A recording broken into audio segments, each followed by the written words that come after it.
गांव में एक गरीब आदमी रहता था। उसके घर में उसकी पत्नी और एक छोटा बेटा था। उसकी पत्नी दूसरों के घर में मेरे इस YouTube चैनल को सब्सक्राइब करें और नोटिफिकेशन की घंटी को अवश्य दबाएं। काम करके अपने परिवार का खर्च चलाती थी। उसका पति, जिसका नाम राम था, बहुत ही निकम्मा था। राम दिन भर नशे में डूबा रहता था और दूसरों के साथ अपना समय बर्बाद किया करता था। वह लोगों के दरवाजे बैठकर गपशप मारा करता था। अपने परिवार का ख्याल उसे बिल्कुल नहीं था। उसके माता पिता ने उसकी शादी कराकर गलती कर दी थी। बेचारी उसकी पत्नी दिन रात काम कर कर अपने बच्चों का पेट पालती थी। यदि उसकी पत्नी एक भी दिन काम पर न जाए तो उसके बच्चे भूखे रह जाते थे। इसीलिए उसकी पत्नी प्रत्येक दिन दूसरों के वहां काम करती थी। लेकिन राम को इन सब बातों से कोई फर्क नहीं पड़ता था। उसे बस अपना समय बर्बाद करके हंसी मजाक और पत्ते खेलने में बहुत मजा आता था।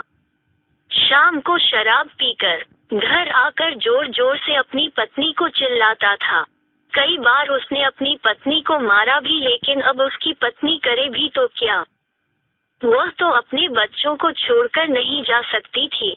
राम को जो कोई भी समझाता था कि राम कुछ कार्य करा करो, पैसे कमाया करो, अपने परिवार का खर्च तो उठाओ, तुम्हारा तो एक बच्चा भी है, तुम्हारी पत्नी है, उनकी देखभाल करो, ऐसे अपना समय क्यों बर्बाद करते हो।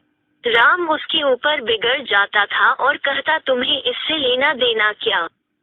मैं कुछ भी करूं, यह मेरा जीवन है।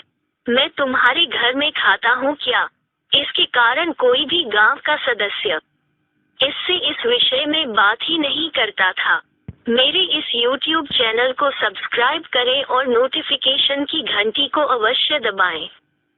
वह सुबह खाकर निकल जाता था और रात में शराब पीकर आता और अपनी बीवी के ऊपर गुस्सा करता था। ऐसा ही कुछ दिनों तक चलता रहा। कुछ दिनों बाद संसार में एक ऐसी बीमारी ने जन्म लिया जो मानव जाति के लिए अत्यधिक खतरनाक थी। चारों तरफ उस बीमारी का कहर था। आप सब जानते होंगे, मैं कोरोना वायरस की बात कर रहा हूँ। जब सरकार द्वारा लॉकडाउन लगा दिया गया था, तब चारों तरफ लोगों का एक दूसरे के यहाँ आना जाना बंद हो गया था।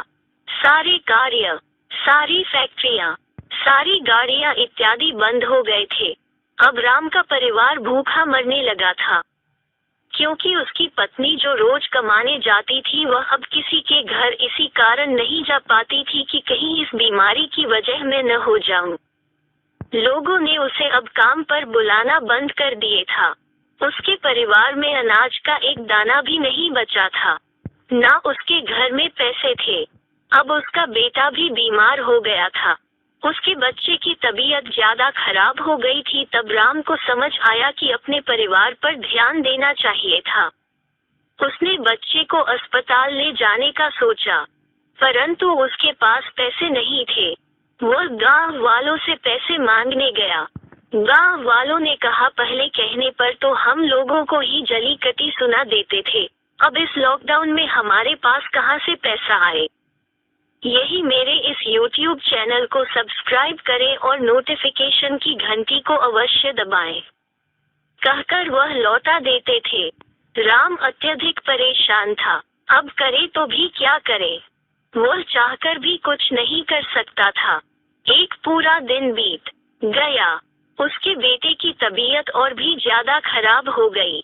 तभी किसी तरह उसकी पत्नी कुछ पैसे जुटा कर लाई और राम अपने बच्चे को हॉस्पिटल ले गया। राम अपने बच्चे को लेकर गांव के बाहर एक अस्पताल में पहुंचा। राम दौड़ता हुआ डॉक्टर के पास गया। उसने कहा, मेरे बच्चे को बचा लीजिए। डॉक्टर साहब ने सारे इंस्ट्रूमेंट लगाकर चेक किया, लेकिन उसका बेटा मर चुका था। डॉक्टर साहब ने राम से कहा, यदि तुम अपने बच्चे को 10-15 घंटे पहले ले आते तो मैं तुम्हारे बच्चे को बचा लेता। मुझे बहुत दुखी होकर कहना पड़ रहा है कि मैं तुम्हारे बच्चे को बचा ना सका। ये सुनकर राम के पैरों तले जमीन खिसक गई। वह रोने लगा। उससे कहने लगा ये सब मेरी गलती है। मैंने जीवन में कुछ नहीं किया, सिर्फ अपने समय को बर्बाद किया है। यदि आज मेरे पास पैसे होते तो मैं अपने बेटे को हॉस्पिटल जल्दी ला पाता और मेरा बेटा बच जाता। मैंने अपने जीवन में समय को बहुत बर्बाद किया है, लेकिन आज मुझे समय की अहमियत पता चल गई है। तो हमें इस कहानी से ये शिक्षा मिलती है कि हमें अपने समय को बर्बाद नहीं करना चाहिए, उसका सदुपयोग करना चाहिए, तभी हमें अपने जीवन में सफलता मिल सकती है। इस कहानी में अगर राम पहले से काम करता होता तो उसके पास पैसे होते और अपने बेटे का इलाज करा पाता, जिससे उसका बेटा आज जिंदा होता। मित्रों, हमें हमेशा अपने समय का सदुपयोग करना चाहिए। मेरे इस YouTube चैनल को सब्सक्राइब करें और नोटिफिकेशन की घंटी को अवश्य दबाएं। धन्यवाद।